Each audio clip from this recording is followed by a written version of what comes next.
那么，我想我们之所以来讨论这个问题啊，有一个很重要的历史前提，就是我们要对资本主义文化有一个认识。因为如果没有资本主义文化的出现，也不会出现社会主义的思潮，那么也就无从谈起中国传统文化精神原则和社会主义的内在关联性的问题。那么，如果谈到资本主义的话，以我个人的理解呢，那么资本主义文明要从它的文化的最本质的角度来理解的话，我认为一个核心的文化的本质特征呢，它的历史前提是它要有这样一个原子个人的出现啊，我们讲 atomic being 啊，这个原子个人的出现，按照这个韦伯、马克思这样一些学者的这个讨论呢，它是经过千年的基督教文明的运化而形成的啊。这个现代资本主义就是新教原则的世俗化。那么这个 atomic being 原子个人这样一种一种文化质素呢，那么是资本主义文明的一个非常重要的历史前提和文化根基。第二个呢，资本主义文明的历史前提或者说它的文化的重要特征呢，就是自16世纪以来，无论是它的人权观点，还是它的发展观点，以及它的伦理观点，它的最根本的伦理的一个原则就是自我利益的原则的最大化。我们讲 individualism 自我利益的原则 the maximum of the self-interest。所以它的整个社会呢，它是基于一个为自我利益的原则来驱动的社会。我们把它在文化的意义上理解为资本主义的本质。那么从这个角度来说呢，我们来谈一谈这个社会主义以及中国的这个传统文化精神原则和社会主义的关联。马克思主义所谈到的社会主义以及对资本文明批判，它不是一个简单意义上的政治经济学或者说是物质意义上的这样一个均化这么一种原则。根本意义上来讲，是要对于现代资本主义文化和文明的内在精神原则的批判，我们称之为叫具有原则高度的批判。这样一种原则之下呢，我们来考察现代资本主义社会，马克思特别强调的一点就是，在现代资本主义文化生活的原则下，人与人的社会关系，他用了一个词是异化的社会关系alienation。所以说，对于资本主义文化的阳气，就是对于异化的人与人的社会关系的阳气，它是为一种新的文化原则奠定它的基础。所以社会主义文化是一种新文化，是一种在本质意义上来讲是人类文明的新的形态。从这个角度来说，我们说中华民族传统文化和社会主义文化原则的内在关联，就有很多的地方可以讨论。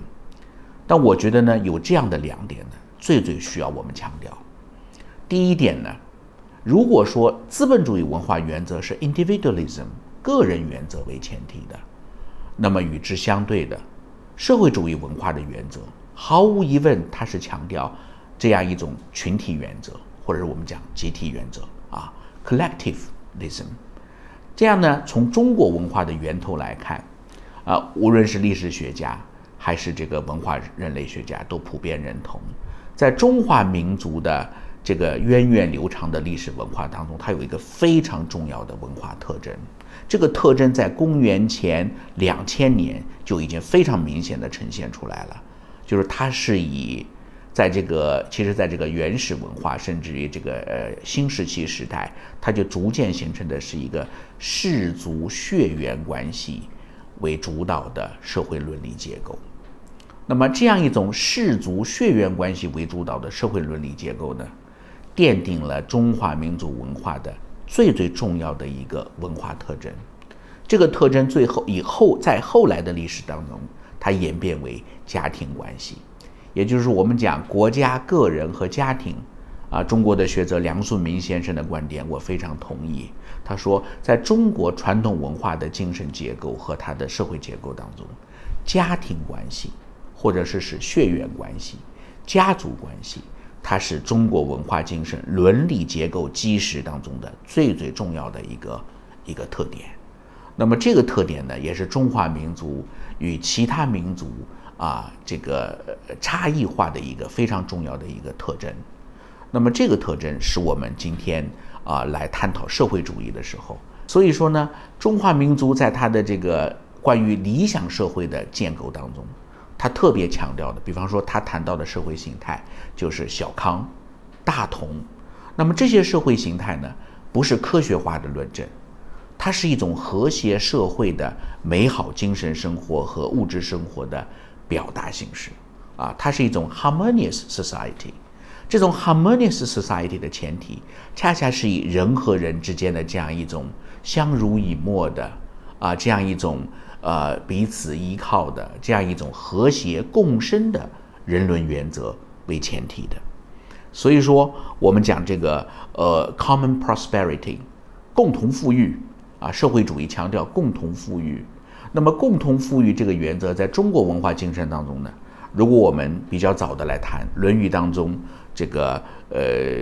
孔子就讲不患寡而患不均。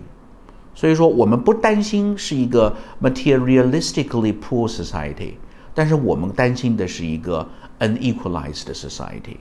这是中国文化的精神原则，源远流长，我们对理想社会的一种认同和理解。所以从这个角度来说呢，我们就能理解为什么在19世纪末的时候，在中华民族应该来说，在它历史上处于这个民族文化最为危困的时期。我们在思想上，其实当时的中国知识分子对于中华文化的是有一种深深的自卑我们当时迫急不可耐的要学习世界文化，学习先进文明，所以当时有很多的不同的思潮进入中国。其中最为有意思的，比方说有一段时间社会达尔文主义有一段时间这个无政府主义，但是同时随之而来马克思主义。那么要问一个问题，为什么马克思主义在19世纪末20世纪初的我们讲 ideological competition 意识形态的这样一种竞争当中，它最终能够胜出？为什么中国共产党这样一个新生的政党，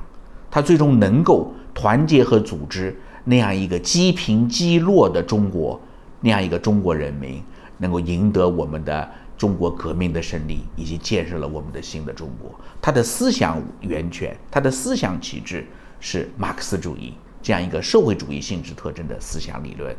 那么因为在它的文化精神当中，它有着与之形成一种内在共通和契合的文化基础，这就是我们的中华民族传统文化。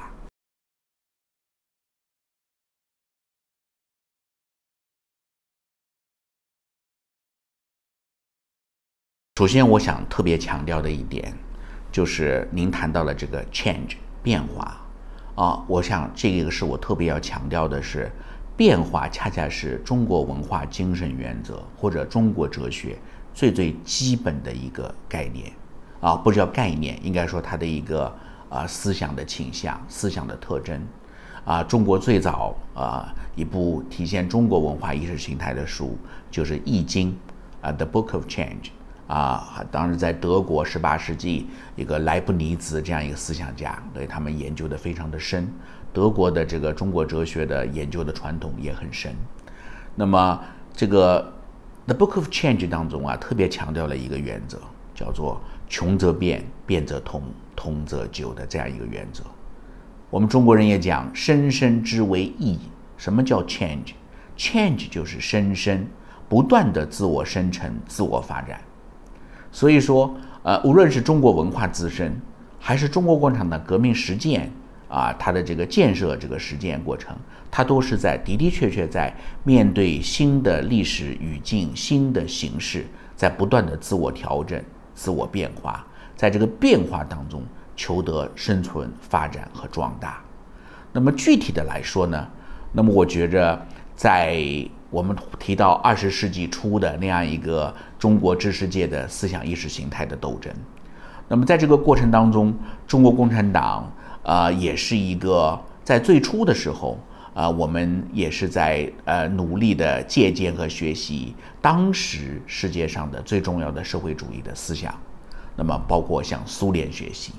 共产国际对于中国革命和建设的影响。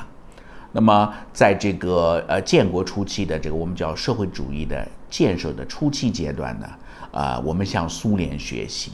那么包括我们在这个社会经济体制的建设方面，在如何理解社会主义方面，我们都深受当时的苏联的影响。但是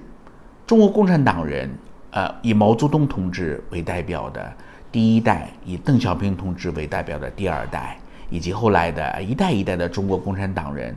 我们在思考社会主义发展的道路，思考中华民族的现代化道路的时候，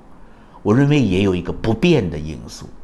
那就是我们从来都没有脱离中国社会的自身的具体实际。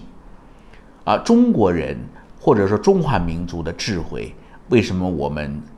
在很大程度上面对我们自己的民族文化的智慧具有一种强烈的自信？那是因为我们有这样一个传统，就是我们开放学习任何对于我们有益的思想文化，但是我们都是要将它能够引化为，或者说是转化为真正的有利于现实建设革命的指导性的这样一个思想。所以说在这个当中，我们也可以说它体现了我们中华民族的这个哲学思想和它的意识形态。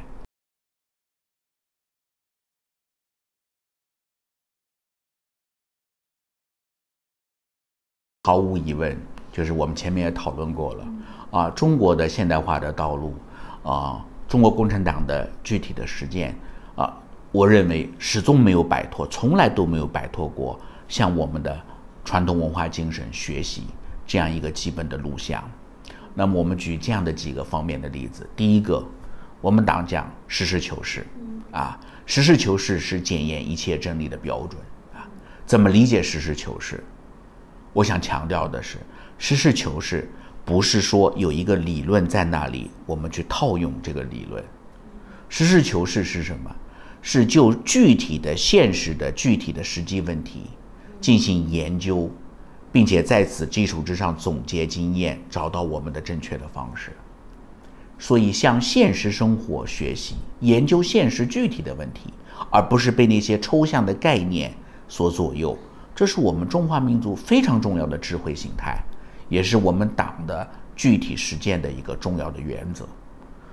那么大家都知道儒家文化它作为一种中国文化精神的表达，它在思想上，在这个意识形态的这个形态上与西方文明截然不同。比方说，我就说一点，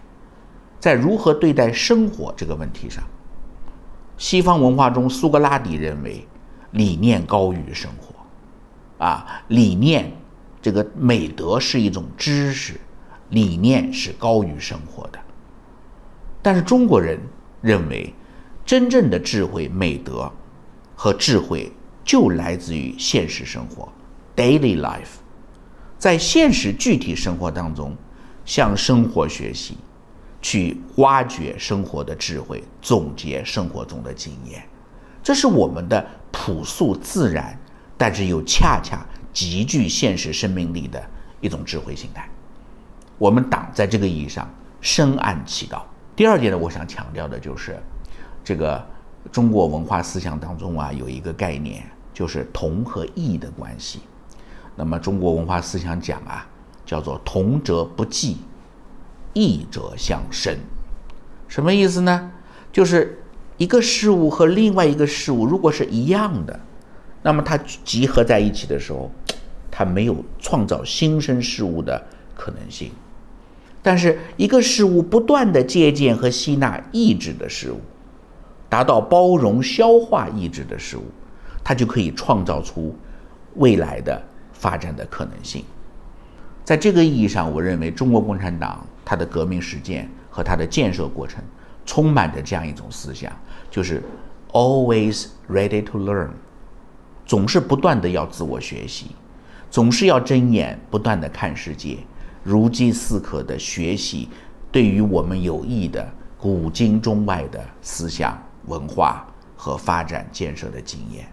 这来自于我们对于我们文化精神的一个领悟。第三点呢，我特别想强调的就是我们对于人民这个概念的理解。民本思想深深地扎根于中华民族的传统文化。民本思想啊，我们如果用英文来翻译 ，people oriented。那么中华民族中国共产党的这个当代的社会主义实践有一个最重要的原则，习近平总书记讲过非常通俗的话，叫做问一问人民同意不同意，问一问人民答应不答应。